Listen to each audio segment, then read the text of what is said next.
నమస్తే, welcome to our channel. నేను సిరి. చంద్రబాబు నాయుడు గారి దెబ్బకి మొత్తానికైతే సోషల్ మీడియా నోరు మూసుకుంది. ఇంతకీ ఏం జరిగింది ఏంటి అనేది మనకి వివరించడానికి మనతో పాటు ఉన్నారు ప్రముఖ senior journalist, political analyst CS Rao గారు.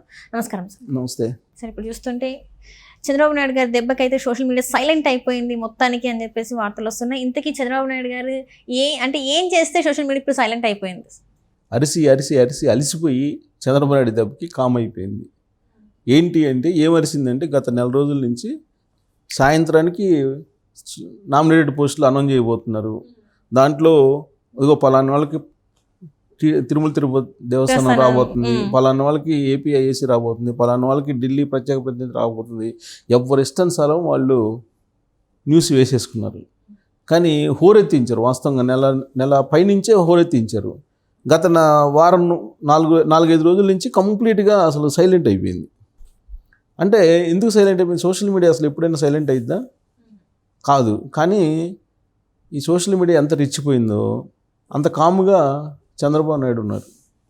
సోషల్ మీడియాలో ఏం ప్రచారం జరిగినా, సోషల్ మీడియాలో ఎవరి పేర్లు ఇచ్చినా తెలుగుదేశం పార్టీ కానీ చంద్రబాబు నాయుడు కానీ వాటిని పరిశీలనలో తీసుకోవడం కానీ లేదా వాటిని పరిశీలించడం కానీ చేయలేదు. పైగా నామినేటెడ్ పోస్టులు ఇప్పటికిప్పుడు రావు అనేటువంటి అభిప్రాయానికి వచ్చేసారు అందరూ. ఇంక వాటి గురించి మర్చిపోతున్నారు. వాటి గురించి మర్చిపోయి వాళ్ళ పనులు వాళ్ళు చేసుకుంటున్నారు. కాబట్టి ఈ పరిణామాన్ని కనుక చూస్తే చంద్రబాబు నాయుడు సోషల్ మీడియా మీద గెలిచారు అని చెప్పొచ్చు. అయితే ఇప్పుడు తాజాగా ఒక లిస్ట్ ఒకటి మళ్ళీ స్టార్ట్ చేసింది సోషల్ మీడియా ఇంకో కోణంలో. ఏంటంటే 10% బీజేపీకి, 25% జనసేనకి, మిగిలినటువంటి 50% తెలుగుదేశం పార్టీకి అనేటువంటి ఒక నిష్పత్తిని ఒకదాన్ని తీసుకొచ్చింది. ఇది ఒక రకంగా పొలిటికల్ గేమ్. ఆ పార్టీల యొక్క సంబంధించినటువంటి సోషల్ మీడియా చేస్తున్నటువంటి పొలిటికల్ గేమ్ కింద తీసుకోవచ్చు. అయితే ఆ పొలిటికల్ గేమ్నైనా నమ్మేలాగా చేయాలి. ఇప్పుడు ఒక 25% కేటాయించారు జనసేనకి. ఆ 25%లో వచ్చేటువంటి పదవులు ఏమేమి ఉన్నాయి, ఎవరెవరికి వస్తాయని కూడా లిస్ట్ చేసేసారు ఏకంగా జనసేన వాళ్ళు. ఆ లిస్టు ప్రకారం మనం చూస్తూనే కొన్ని ఆశ్చర్యకరమైనటువంటి పోస్టులు, ఆశ్చర్యకరమైన పేర్లు వినపడుతున్నాయి. అసలు ఆ పేర్లు నేను ఒకసారి చదివి వినిపిస్తాను. ఈ చూసే వాళ్ళకి కూడా ఇది అబద్ధమా నిజమా అనేది అర్థమవుతుంది. సో 25% జనసేన కేటాయించినట్టు డిసైడ్ అయిపోయారు వాళ్ళు. డిసైడ్ అయిపోయి Guntur urban development authority chairman Bonaboina Srinivasa Rao, ఎవరైనా ఇంతకుముందు తెలుగుదేశం పార్టీ నుంచి వెళ్ళి అక్కడ ఎంపీగా గుంటూరుకి జనసేన తరపు నుంచి పోటీ చేసినటువంటి ఆయన. తిరుమల తిరుపతి దేవస్థానం మెంబర్గా గాది వెంకటేశ్వరరావు, ఈయన ఎవరో తెలియదు ఎవరికి, అంటే వాళ్ళు రిలీజ్ చేసుకున్నటువంటి లిస్ట్ అనమాట. నెల్లూరు అర్బన్ డెవలప్మెంట్ అథారిటీ చైర్మన్గా అలహరి సుధాకర్, వైశ్య కార్పొరేషన్ చైర్మన్గా దుగ్గిశెట్టి సుజయ్ బాబు, ఏపీ గ్రెనైట్ బ్యూటిఫికేషన్ కార్పొరేషన్ చైర్మన్గా బండిరెడ్డి రామకృష్ణ అంట, ఏపీఎస్ఎంఐడిసి చైర్మన్గా రాయపాటి అరుణ. అంటే కొంచెం తెలిసిన రాయపాటి అరుణ, కానీ ఆమెకి ఇచ్చినట్టు పదవి చాలా పెద్దది. ఏపీఎస్ఎంఐడిసి చైర్మన్ అంటే small and medium scale development corporation అనుకుంటా. ఇది రాయపాటి అరుణకి ఇచ్చేశారు, అంటే ఇచ్చేసుకున్నారు వాళ్ళే. తర్వాత క్షత్రియ కార్పొరేషన్ చైర్మన్గా నివాస్ వర్మ, వక్ఫ్ బోర్డు చైర్మన్గా షేక్ రియాజ్, కాపు కార్పొరేషన్ చైర్మన్గా అమ్మిశెట్టి వాసు, దుర్గగుడి చైర్మన్గా బాడిత శంకర్, మహిళా కమిషన్ చైర్పర్సన్గా Kanna Rajani, forest development corporation chairman Sivaparvathi, Kamma corporation చైర్మన్గా రావి సౌజన్య, సప్పనేట్ చైర్మన్ అంటే ఇదేందో మరి, సప్పనేట్ చైర్మన్గా దాసరి కిరణ్, తిరుపతి అంటే తుడా చైర్మన్గా doctor Pasupuleti Hariprasad, TTD board మెంబర్గా కిరణ్ రాయలు, ఇదేదో కొద్దిగా విన్నాం అప్పుడప్పుడు ఈ పేరు, విజయవాడ అర్బన్ డెవలప్మెంట్ అథారిటీ చైర్మన్గా mandal Rajesh, women's cooperative finance corporation చైర్మన్గా కీర్తన, ఏపీ టిట్కో చైర్మన్గా వివేక్ బాబు, ఉర్దూ అకాడమీ చైర్మన్గా నాయబ్ కమల్, ఏపీఎస్ఆర్టీసీ రీజనల్ చైర్మన్గా మక్కా శ్రీనివాస్ విజయనగరం, ఆప్కాస్ చైర్మన్గా Cheekati Vamsidheep, Annamayya urban development committee authority చైర్మన్గా Thathamsetti Nagendra, AP civil supplies చైర్మన్గా వేగుల లీలాకృష్ణ. అంటే మినిస్టర్ కూడా వాళ్ళకే ఉంది కదా, అందుకని చైర్మన్ కూడా వాళ్ళే తీసేసుకున్నారు.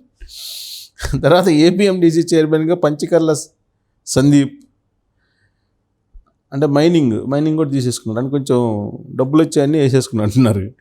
సీడ్ డెవలప్మెంట్ కమిటీ చైర్మన్గా బండారు శ్రీనివాసరావు, ఉపాధి కల్పన అభివృద్ధి సొసైటీ చైర్మన్గా పాలవలస యశస్విని, ఏలూరు అర్బన్ డెవలప్మెంట్ అథారిటీ చైర్మన్గా రెడ్డి అప్పలనాయుడు, రుడా చైర్మన్గా గంటా స్వరూప, కర్నూలు అర్బన్ డెవలప్మెంట్ అథారిటీ చైర్మన్గా చింతా సురేష్, రూరల్ వాటర్ సప్లై సలహాదారుగా Pedada Rammohan, urban finance and infrastructure corporation చైర్మన్గా బొర్ర వెంకట అప్పారావు. అంటే మొత్తం చైర్మన్ పదవులు వీళ్ళు తీసేసుకున్నారు. ఇది జనసేన ఆల్మోస్ట్ ఎన్ని ఇప్పటికి 1 2 3 4 5 6 7 8 9 10 11 12 13 14 15 16 17 18 19 20 21 22 23 24 25 26 27 28 29 30 31 32 తీసేసుకున్నారు చైర్మన్ పదవులు వీళ్ళు. సో అసలు 31 చైర్మన్ పదవులు వాళ్ళకి ఇచ్చే అవకాశం ఉంది. అసలు చైర్మన్లు అంటే ఏ కార్పొరేషన్ చైర్మన్ కొంచెం కార్పొరేట్ ఈ క్యాబినెట్ హోదా ఉంటుంది. 32 చైర్మన్ పదవులు తీసేసుకుని వాళ్ళే కేటాయించుకుని వాళ్ళే పేర్లు చేసుకుని, అంటే దీంట్లో ఎంత నిజం ఉంది అనేది అర్థమవుతుంది కదా. సెకండ్ బీజేపీ ఒక లిస్ట్ తయారు చేసింది, వాళ్ళదొక లిస్ట్ వచ్చింది. ఆ లిస్టులో ఎవరెవరు ఉన్నారు? సోమవీర్రాజు, విష్ణువర్ధన్ రెడ్డి, తర్వాత ఆయన పేరు ఏదో ఉంది ఆడిటర్ ఒక ఆయన ఇంకా దాదాపుగా పేర్లన్నీ చాలా వాళ్ళు కూడా తయారు చేశారు. వాళ్ళు కూడా ఒక 10-15 పేర్లు తయారు చేసి వాళ్ళు కూడా ఒక లిస్ట్ని విడుదల చేసి తిప్పుతున్నారు సోషల్ మీడియాలో. లిస్ట్ రాందల్లా ఏంటంటే తెలుగుదేశం పార్టీ నుంచి ఈ లిస్ట్ రాలేదు కానీ బట్ సోషల్ మీడియా వాళ్ళు వాళ్ళ ఎవరికి తోచిన లిస్టు వాళ్ళు ఇచ్చేసుకుంటున్నారు.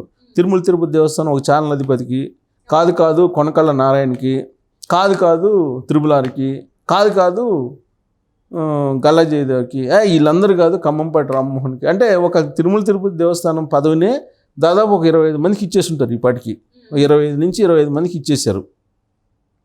అదే ఇంకా దాని తర్వాత ఢిల్లీకి సంబంధించినటువంటి ప్రభుత్వ ప్రత్యేక ప్రతినిధి పోస్ట్, అది కూడా క్యాబినెట్ ర్యాంకు. అక్కడ ఆ పోస్ట్ కూడా చాలామందికి ఇచ్చేశారు.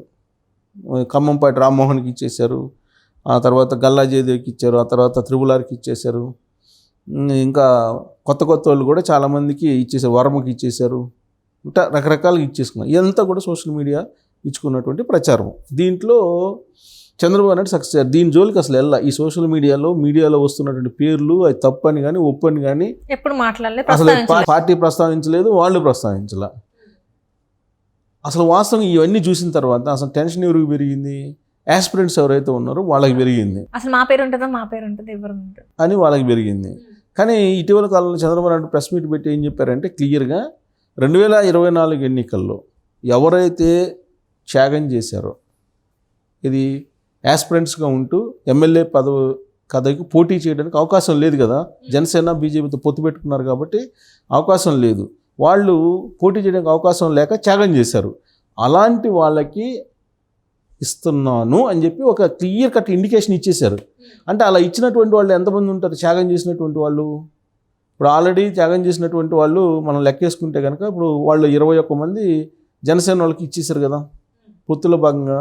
21 అంటే పిఠాపురం నుంచి చూసుకున్నా కూడా ఇప్పుడు ఎవరైతే వర్మ ఉన్నాడు, అలా చాలా మంది 21 మంది త్యాగం చేశారు.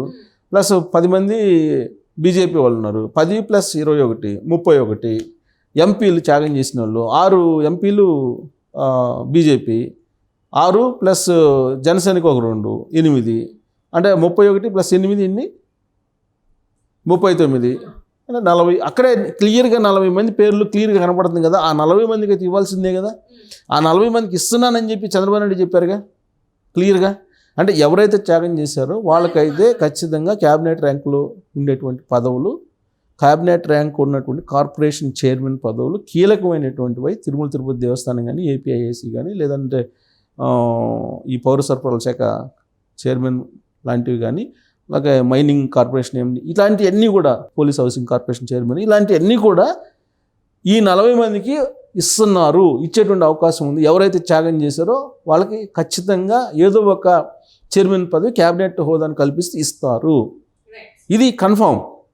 దీంట్లో ఇక పేర్లు ఎవరెవరు త్యాగం చేశారనేది కనీసం ఆ పేర్లు కూడా ఇవ్వట్లా వీళ్ళు సోషల్ మీడియాలో. వాళ్ళకి నచ్చినవి మాత్రం వాళ్ళకి తెలిసిన వాళ్ళకి వాళ్ళకి నచ్చినవి అన్నీ ఇచ్చేస్తున్నారు.